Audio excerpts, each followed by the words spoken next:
the basement of this nice house to talk about a solar system that we have that works pretty good. It gathers heat from the sun and brings it down into the basement, and then it heats the floors through radiant floor heating. My friend Carl here is about to tell us a little bit about it. Yep. My name is Carl Rosenkrantz. I design solar systems and install them. I also do maintenance and troubleshooting. I have a business called Sunny Nose Solar.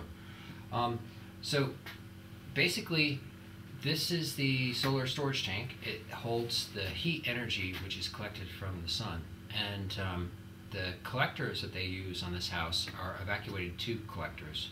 So the each glass tube is in a vacuum, and the collector surface is inside of the vacuum. We're going to show you a picture of one of these right now.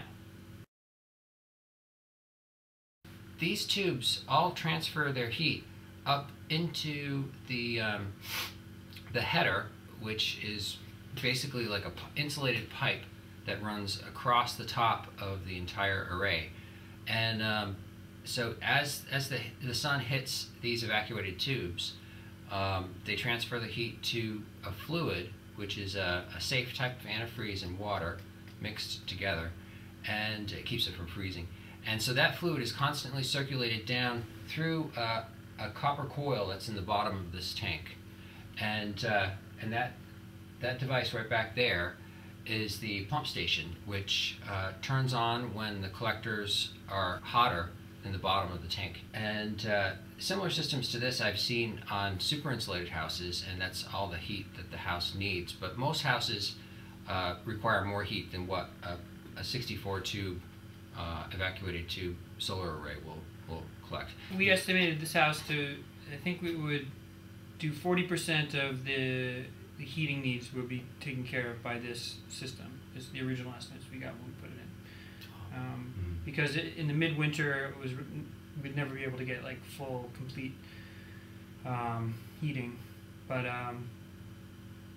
still, cutting your oil bill by 40% from free solar is good. Yeah, it depends on your house. I mean, how leaky your house is, how inefficient, how well insulated your house is. I mean, that's the main thing with any kind of energy efficiency measures, or before you go with solar, I would recommend to make sure that you get an energy audit for your house. It costs about $400, and what they do is they determine not only how leaky your house is in terms of air leakage, but also where areas that aren't insulated well enough, and they'll make suggestions on things that you can do to reduce the amount of energy that you use. We did that with this house, and took on I think about a 3-year project to really ecofy the house. I'm an environmentalist, and this was one of the few places I had a place to leverage, and so we invested in and tried to make the house as eco as we could, and it was a great adventure.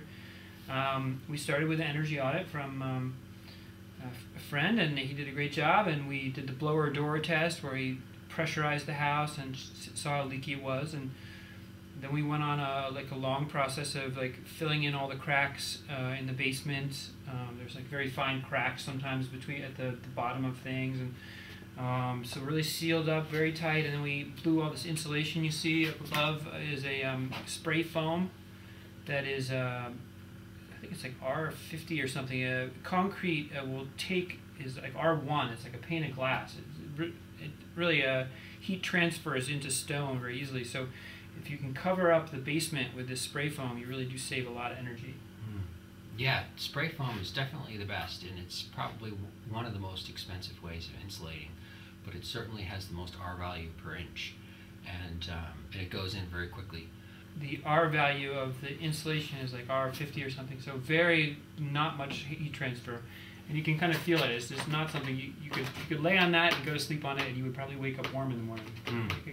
Yeah, it's definitely true. Better than sleeping on the concrete. Definitely better than, unless it's a radiant floor.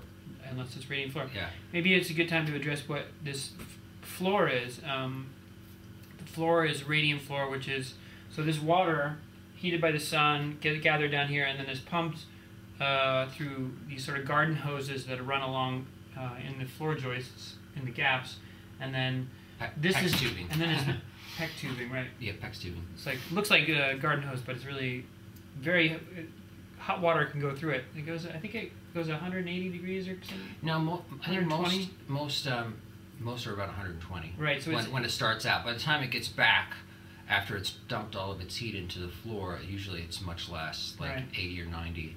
Because that's the nice thing about gradient floor heating anyway. It's a gradual process. It's sort of like a slow burn, and it really makes a nice house, because I think that is the most... this house was always very cold. When my grandmother lived here, we put the radiant floor heating in. It was much more pleasant because those stone floors were, instead of being icy cold, were warm. A beautiful addition. So those tubes are underneath this other layer of foam, which is now trapping the heat and driving it upward into the living spaces. Mm-hmm. Yeah, and the other advantage of radiant floors is that it actually makes the room feel warmer, even though the temperature is not warmer. So if you have a house that's heated with forced hot air, basically the house will feel suffocatingly hot for about 5 minutes, maybe 15 minutes, and then it will feel, frigid and cold and drafty. And then the boiler kicks on again, and the furnace kicks on, and it heats the house up again. So you have this constant cycle of hot and cold, hot and cold. And in order to make the house feel comfortable, you actually have to turn the thermostat up to a higher temperature. Like 70 degrees for a house that's heated with forced hot air is probably the same comfort level, if not maybe a little bit less comfort, than a house that's at 60 degrees that's heated by radiant floors. So basically, by having a warm floor that's radiating heat, it actually makes you feel much warmer than if you just have hot air coming and going all the time. So you actually save a lot of energy with a radiant floor system, just because of the fact that your house will feel more comfortable. Good.